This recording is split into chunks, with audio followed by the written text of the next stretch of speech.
In today's photo shoot, we are going to be capturing cowgirl-themed pinup. Plus, this color is a Lindsay Adler twist.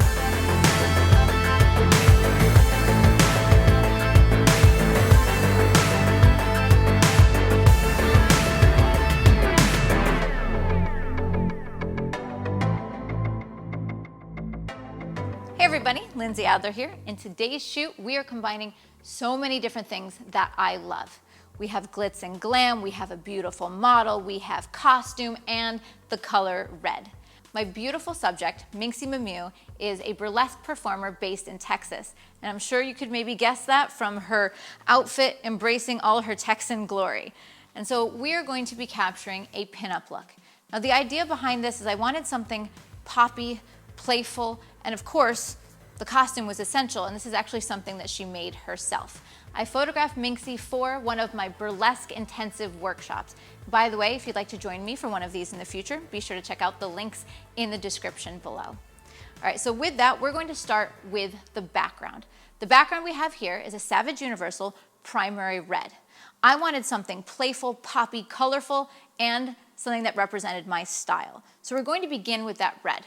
But very commonly, people make the mistake of overlighting a red background. They throw too much light on it, and that's what makes it look washed out and desaturated. So for this setup, I'm going to begin with 2 lights on the background, but both of those are going to be at very low power. I'm having it like this, so it's just going to kiss a little bit of light and a little bit of illumination without overpowering that beautiful saturated red. So let's turn off the lights and begin just with those 2 strobes on the background. As we're building the set, you can see that the 2 small white umbrellas on both sides gives us a little kick of light. But our subject is in silhouette. And so the next part of the equation is I want to add a main light that does not also hit the background, because that's when you run into the problems with the background getting washed out and you missing that really rich color. So I want a controlled main light, but I also envision something high contrast, something poppy. So I want a little bit of a harder light source. So for this setup, my main light is to the right-hand side of the frame, and I've selected a Magnum reflector with a grid. Now, a Magnum reflector is a modifier that I lean towards anytime I'm trying to make something bright, poppy, even a little bit sunny.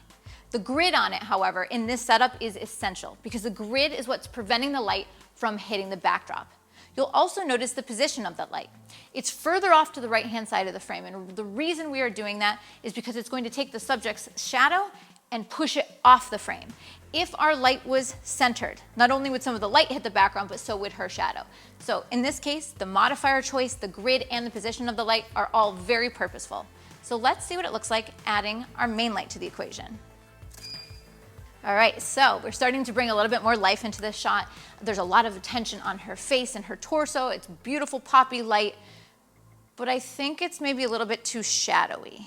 It's a little bit too dark. I'm losing the detail on some of her costume. And also, the shadow side of her face is probably a little bit too dark, a little bit too deep, because I'm going for fun, playful, pin-up. And so I do need to add one more light to this equation, and that is going to be a fill light. So over here to the left-hand side of the frame, I'm going to add our last light, our last modifier, light number 4, which is a beauty dish with a grid.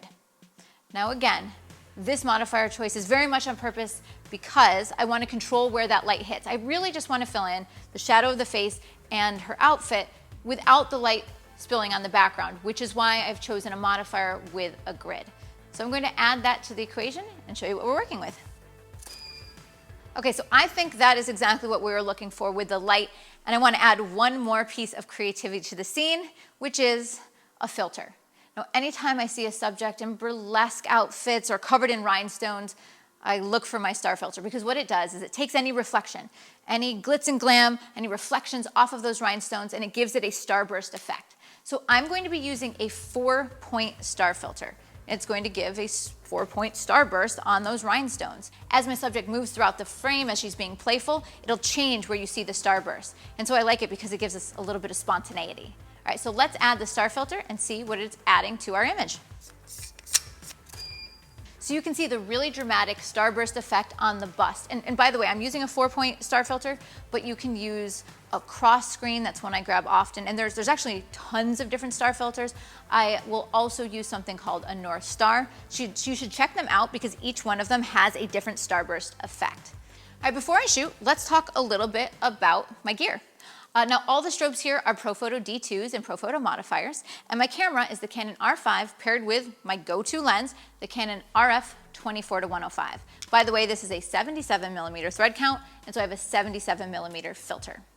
So now, I've got that saturated background, the beautiful lighting, the beautiful costume, the beautiful subject, but what's going to make it pin up, what's going to make it engaging is going to be the posing.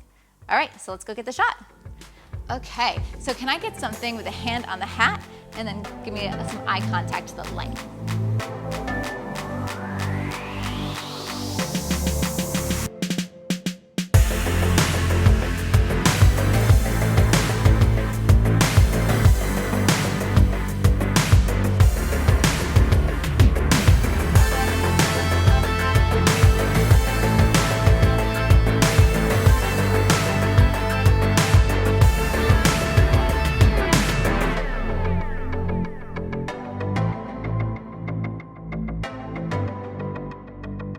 Okay, these images are so playful and glamorous and beautiful. I love what we captured.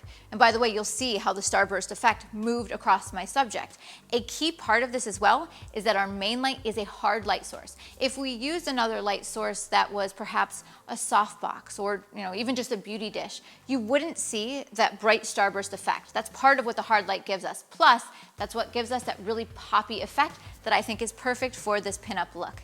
So if you want to see the gear used in the making of these images, be sure to check out the links in the description below and visit adorama.com. And if you want to join me for one of my burlesque workshops, you can visit Learn with Lindsay because I have many thematic and glamorous workshops that create looks just like this. See you next time, guys.